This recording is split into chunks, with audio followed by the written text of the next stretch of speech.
Imagine a young man in the desert, abandoned and hopeless. His mother weeps in the distance, unable to watch his suffering. The scorching heat burns his skin, and thirst drains his strength. But in that moment of despair, a voice echoes from the heavens. The angel of the Lord appears and changes his destiny forever. That young man was Ishmael. But who was he really? Was he just the rejected son of Abraham, or a key figure in God's plans? Today, we will explore Ishmael's story, his impact in the Bible, and how his descendants shape the world to this day.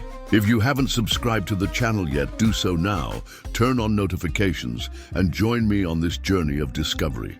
Now let's dive into the story of Ishmael and the revelation behind his path. God had promised Abraham that he would grant him a great offspring, but there was a problem.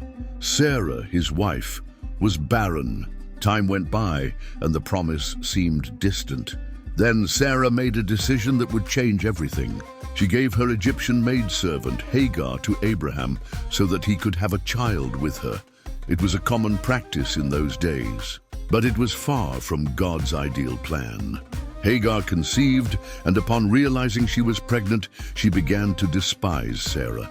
The conflict in Abraham's household became inevitable. Feeling humiliated and persecuted, Hagar fled into the desert. Then the angel of the Lord appeared to her and said, "The Lord has heard your affliction. Behold, you shall conceive a son and call his name Ishmael, because the Lord has seen your misery." Genesis 16:11. The name Ishmael means God hears. This shows that even outside the original plan, Ishmael was not forgotten. God has always been attentive to the suffering of those who call upon him.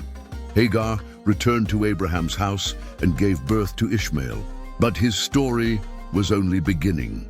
13 years later, Abraham received another visit from God.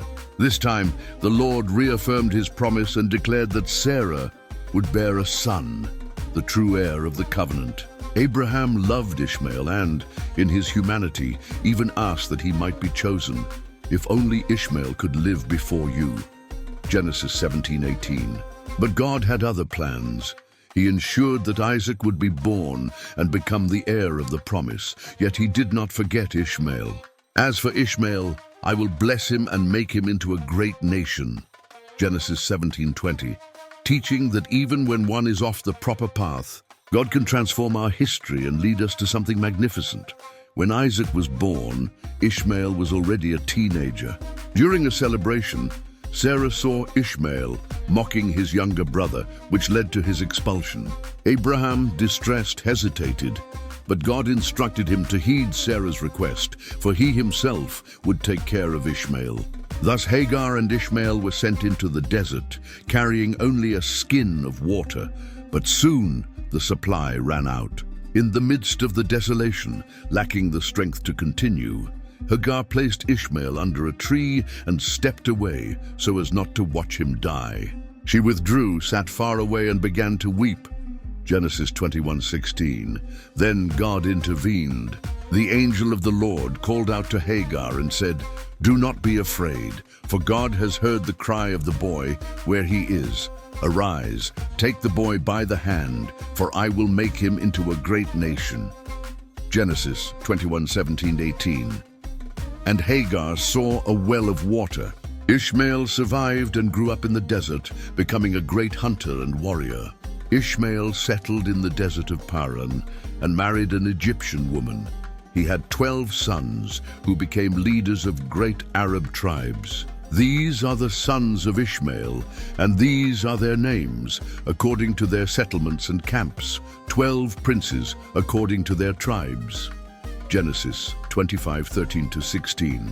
Just as God had promised, Ishmael became the father of a great nation. Even though he was separated from Isaac, the two brothers reappear together at Abraham's burial, showing that in the end there was still mutual respect. In the New Testament, Paul uses the story of Ishmael and Isaac to illustrate the difference between living according to the flesh and according to the Spirit. The slave woman's son was born according to the flesh, but the free woman's son was born according to the promise. Galatians 4:23. Ishmael represents human effort to fulfill the promise, whereas Isaac represents the supernatural fulfillment of God's promise. This teaches us to trust in the Lord's timing and ways without hastening his divine processes. Ishmael was not the son of the promise, but God blessed him. His name means God hears, the greatest lesson of his story. If you have ever felt like Ishmael, abandoned or forgotten, remember, God always has a plan for your life. For I know the plans I have for you, declares the Lord, plans for welfare and not for evil, to give you a future and a hope. Jeremiah 29:11. And now I ask you, what does this story teach you about God's faithfulness? Leave your thoughts on this message in the comments. If this video helped you, like, share, and subscribe for more content. See you in the next video.